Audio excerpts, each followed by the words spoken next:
Ya, Mas Luki tadi juga disampaikan oleh Bu Kadif ya bahwa mengenai rimba dan tidak ada rimbanya dari notaris tersebut.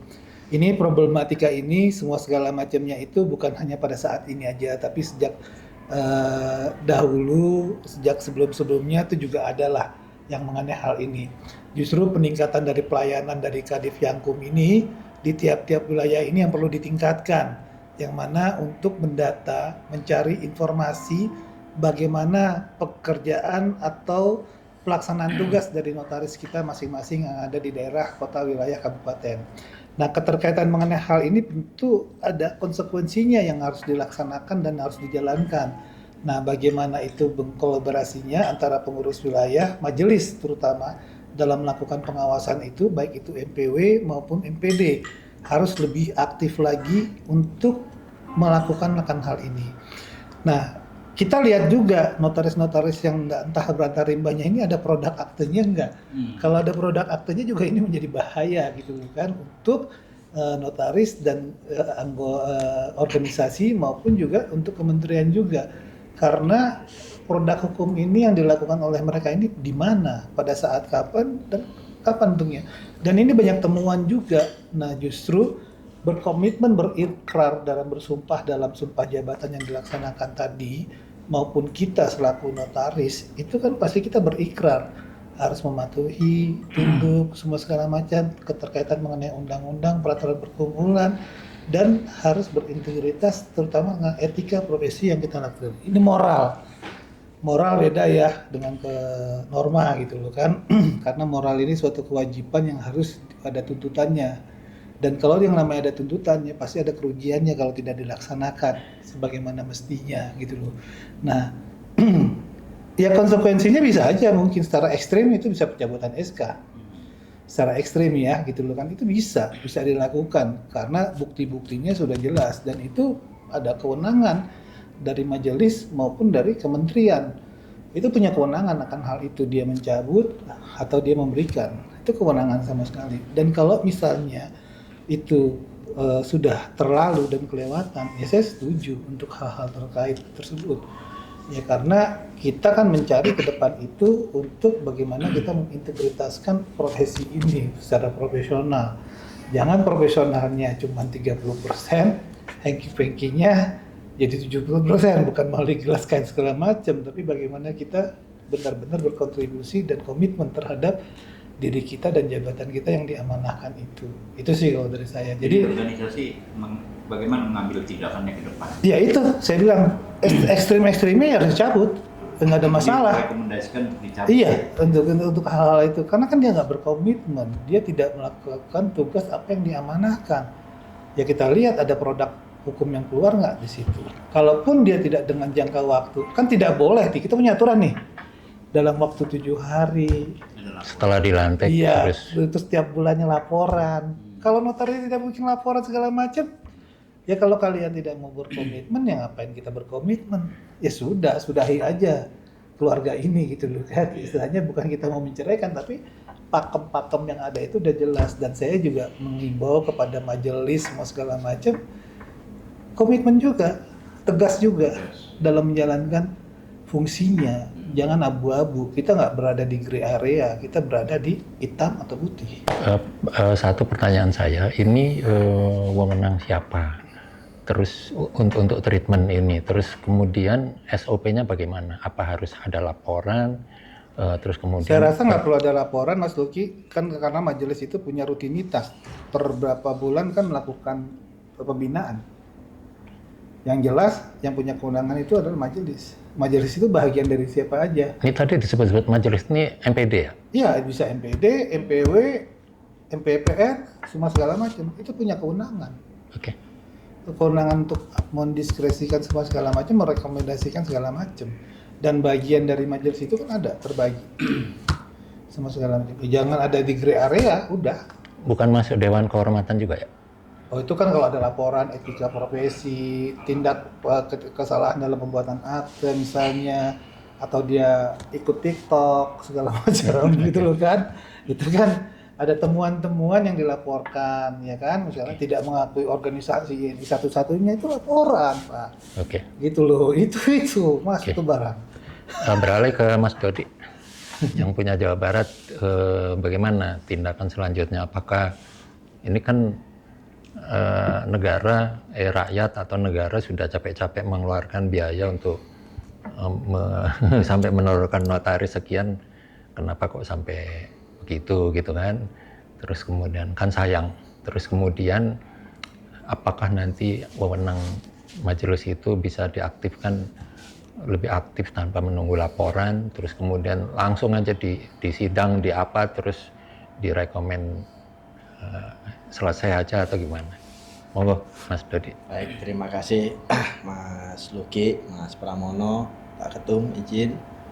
Bismillahirrahmanirrahim. Assalamualaikum warahmatullahi wabarakatuh.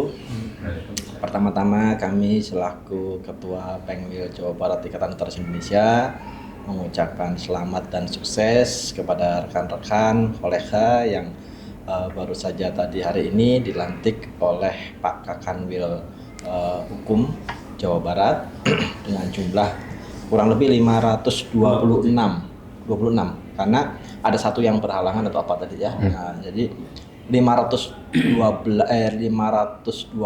adalah pengangkatan itu 213, sisanya yang 12 atau 13 itu yang perpindahan. Nah, pindah dari wilayah lain masuk Jawa Barat. Kalau masih pindah seteritorial wilayah tidak dilakukan proses pelantikan ulang. Itu. Nah, saya ucapkan selamat kepada beliau semua rekan-rekan ini yang telah dilantik, selamat bekerja. Sukses, semoga rezekinya lancar semuanya, dan yang pasti penuhi ketentuan-ketentuan yang berlaku sebagaimana diamanatkan oleh peraturan perundangan tadi, sebagaimana Pak Ketum sampaikan juga dalam pidato sambutannya. Kenapa? Kita bicara hukum, kita bicara keadilan, kepastian hukum dan kemanfaatan. Dalam kepastian hukum itu kita tahu turunannya, ada akibat hukum. Dari akibat hukum itu kita akan lari ke tanggung jawab. Karena ada sektor perlindungan hukum itu nanti di situ ya. Nah, jadi saya menambahkan yang disampaikan Pak Ketum tadi, notaris itu memiliki 4 tanggung jawab. Pertanggungjawaban pidana, pertanggungjawaban perdata, pertanggungjawaban administratif, dan pertanggungjawaban etik. Nah, ini instrumennya ada semua nih. Ya kan? Nah, sehingga nanti hal apa yang menjadikan sandungan kepada teman-teman. Kita hanya mengingatkan ini. Pertama itu sebagai di organisasi ya kita mengingatkan kepada rekan-rekan tugas amanah yang disampaikan oleh Undang-Undang Jabatan Notaris ya, kita tahu semua Undang-Undang 30 2004 dan Undang-Undang Nomor 2 2014 sebagai perubahan Undang-Undang 30 2004, di mana kita itu harus memberikan jaminan kepastian hukum. Kepastian hukum itu apa? Ya, peraturan perundangan yang berlaku itu sebagai hukum positif harus dipatuhi. Nah, akibat pelanggarannya tadi kalau istilah Pak Ketum, janganlah bermain di gray area. Nah, kenapa ada gray area? Karena nanti konteksnya ada penegakan hukum yang tidak berjalan. Itu, ya kan? Padahal normanya sudah mengatur. Ya, jelas nyata di Undang-Undang Jabatan Notaris pasal 7 ya, saya lupa ingat tadi. Undang-Undang 2 2014, ya segera dalam tempo 60 hari setelah dilantik bekerja dan menjalankan jabatan secara nyata. Ya kan? Nah, terus ditindaklanjuti dengan memberikan contoh tanda tangan, stempel dan sebagainya. Nah, di bawahnya ada sanksi. Nah, ini yang namanya sanksi hukum administratif.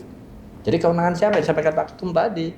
Ada instrumen majelis pengawas. Nah, beliau nih ada di sini majelis pengawas ya. Nah, majelis pengawas ada Permenkumnya 16 2019 ya ada ya. Nah, di situ tidak harus berarti menunggu laporan. Nah, jadi pesan yang disampaikan oleh Pak Ketum tadi, kita memiliki dalam instrumen itu memiliki unsur notaris. Ya, unsur notaris. Nah, bicara unsur notaris, ya tentunya organisasi sudah mengamanahkan kepada rekan yang direkomendasikan duduk di dalam instrumen itu sebagai perwakilan dari organisasi, ya tegakkan hukum. Nah, ini. Jadi mungkin selama ini kita masih ambigu ya Pak Ketum ya, menindak dan sesama rekan itu enggak enak.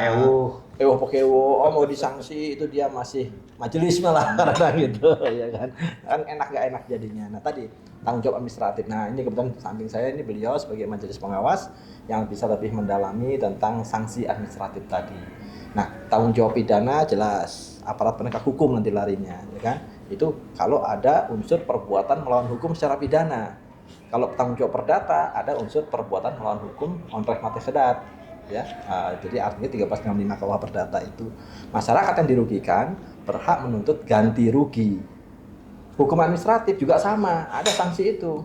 Kalau misalkan jabatan tidak benar, masyarakat merasa dirugikan, boleh menuntut ganti rugi.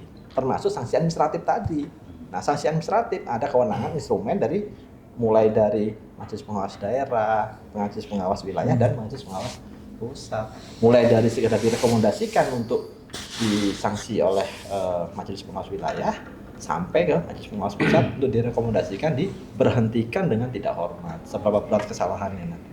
Nah ini teman-teman harus jangan terus nanti merasa sudah diangkat udah wah asik gitu. Oh jangan salah, apalagi tadi Ibu Kadif Yankum kita, wah itu energinya kuat beliau ini ya. Kenapa tadi terbaca ada sekitar berapa sih sampai 50 sekian 50. ya? Tapi sebenarnya itu data itu diperoleh dari teman-teman di daerah sebenarnya. Majelis pengawas daerah, Pemda sudah melakukan suatu koordinasi, kemudian menyampaikan kepada Kira-kira mereka kerja gitu ya, kerja di tempat. Wallahu alam bisa, kita nggak bisa mengatakan mereka kerja atau apa. Tapi ada beberapa temuan di mana diawali dengan persoalan pertanggungjawaban pidana, di mana ada aparat penegak hukum yang mencoba mencari notaris ini tidak ketemu. Dan ternyata di checklist yang dari sampaikan teman di daerah, termasuk yang kategorinya tidak diketemukan kantornya. Nah, dilacak gitu kan. Nah, dilacak dan sebagainya. Nah, fenomenanya banyak sekarang. Jadi, mulai dari yang ada pertanggungjawaban pidana sampai yang perdata, sampai administratif tadi, sampai termasuk yang etik. Nah, etik itu ranahnya organisasi ya. Pasal 82 Undang-Undang 2 2014 kan satu-satunya sudah jelas. Pak Ketum kita ya Pak dipimpin oleh Pak Irfan Ardiansah yang merupakan yang legitimate, sah dan itu menjadi satu-satunya. Maka organisasi dengan instrumennya antara lain di dalamnya selain pengurus ada Dewan Kehormatan. Nah, itu bisa memberikan sanksi nanti. Sama kata Pak Ketum, udah jangan ambigu lagi ya kan. Dewan Kehormatan ini harus dimaksimalkan ya Pak Ketum ya. Iya dong. Dia kan dipilih sama anggota ya kan, harus mengenai tugas fungsinya kan juga udah jelas. Ya harus. Oke, sekarang Bang M. Martinez dari Majelis Pengawas Wilayah ya. Mohon dijelaskan gimana nih caranya kalau ada yang notaris yang nggak masuk atau yang nggak kerja atau mungkin ketahuan nggak bekerja gitu. Mohon dijelaskan ya, agak susah ngejelasinnya. Begini, Iya. Dewan Kehormatan itu Majelis. enggak, Dewan Kehormatan itu kan perintah organisasi. Dewan segala macam itu. Sementara kami Majelis Pengawas Perintah Undang-Undang, berarti kekuatannya lebih tinggi gitu kan. Nah, berkait dengan tersebut kami dari Majelis Pengawas, kalau daerah kan mereka sudah bekerja mengaudit, memeriksa pembukuan setiap tahun. Kalau kami kan bekerja atas rekomendasi MPD. Akhirnya diberikan wewenangan yang agak lebih. Kami Majelis Pengawas tidak hanya menerima laporan pengaduan masyarakat atas kerja notaris, tapi berhak juga untuk menemukan temuan. Jadi kalau kita temukan seperti tadi itu, maka kami berhak memanggil notarisnya itu untuk menyidangkan sendiri. Kenapa Anda tidak buka kantor? Kenapa begini? Jadi bukan hanya atas laporan. Itu kewenangan yang ditambahkan kepada kami. Nah, masalahnya sekarang kita meminta, mungkin ada galian undang-undang lagi supaya kami diberikan kewenangan yang lebih. Kami kan sekarang kalau Majelis Pengawas Wilayah itu kan mempunyai sanksi hanya ada peringatan tertulis dan usulan untuk memberhentikan sementara atau memberhentikan. Oleh karena itu kami minta kepada pembuat undang-undang berikan kelebihan lebih. Buat lagi, misalnya meminta aparat kepolisian untuk menutup kantor atau mempolis lain dulu kantor yang menyimpang tersebut, bukan kami. kami nanti tidak berhak punya mengeksekusi sendiri putusan, tapi berhak untuk meminta sementara. Atau paling tidak meminta kepada aparat kepolisian notaris tersebut jangan membuat akta dulu. Sampai, karena begini kejadiannya, kami pernah mensanksi seorang notaris atau beberapa orang notaris untuk diberhentikan. Dan dia banding ke MPP kan. Itu proses persidangan, saya udah 4 tahun jadi MPWN belum selesai. Sementara 4 tahun ini dia tetap membuat akta. Membuat akta dan itu merugikan masyarakat. Oke lah, perbankan dia tidak pegang lagi, tidak bisa pegang lagi kan. Tapi akta perorangan dia tetap buat. Nah ini kan kerugiannya ke masyarakat. Ini yang kami minta, kalau bisa jangan sementara, jangan dia membuat akta dulu sampai putusannya ingkrah. Jadi di saat MPWN membuatkan keputusan tersebut, dilampirkan ke kepolisian. Atau paling tidak, kan pemberhentian notaris itu adalah haknya menteri. Nah kalau MPWN memohon kepada menteri untuk diberhentikan sementara, keluarkan putusan sela dulu lah. Putusan sela sementara Anda tidak boleh membuat akta sampai dengan ingkrah. Ya, di dunia pengacara juga begitu. Putusannya apa? Surat sumpahnya dicabut. Dia tidak bisa beracara lagi. Tetapi sebagai lawyer dia nggak bisa dicabut kan. Tetapi beracara dia tidak bisa. Nah, menteri kan berhak untuk Anda tidak boleh membuat. Anda notaris tapi tidak bisa buat akta. Ibarat hakim tanpa palu gitu. Notaris Anda tidak dicabut. Tetapi kalau SK-nya keluar, notaris Anda dicabut. Tapi sampai sementara Anda tidak boleh buat akta dulu. Sampai kasus ini ingkrah. Itu yang kami minta, kewenangan lebih. Karena kami terpasung sekarang, apalagi MPD. MPD terpasung sekali. Dia punya kekuatan tapi tidak punya hak untuk memberikan sanksi. Ada temuan, diperiksa buku, ada temuan paling hanya pembinaan, segala macam kan. Tetapi ketika notaris tersebut salah, seperti yang kita bicarakan tadi, ternyata dia memakai jasa notaris. Apa yang bisa MPD lakukan? Mereka nggak punya hak eksekutorial, ya kan? Paling hanya memanggil notarisnya, dan itu banyak yang dilawan, dibantah di tingkat MPD, nggak hadir. Dan MPD nggak, Majelis Pengawas Daerah nggak punya hak upaya paksa untuk menghadirkan mereka. Kalau kami punya, lumayan, Anda saya beri sanksi, karena sanksi peringatan tertulis dari kami itu pintu masuk ke urusan hukum lainnya. Kalau kami putuskan misalnya saudara tersebut bersalah dan sanksinya adalah peringatan tertulis, itu masuk dia ke perdata dan pidana loh. Majelisnya saja sudah menyatakan dia salah, ya kan?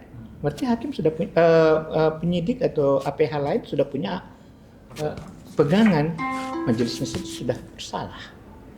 Itu yang mungkin kita pembuat undang-undang, karena kan majelis ini kan bukan kami notaris saja, sekali lagi perintah undang-undang, ada unsur notarisnya, ada unsur pemerintahnya, ada akademisi, kajiannya dalam gitu.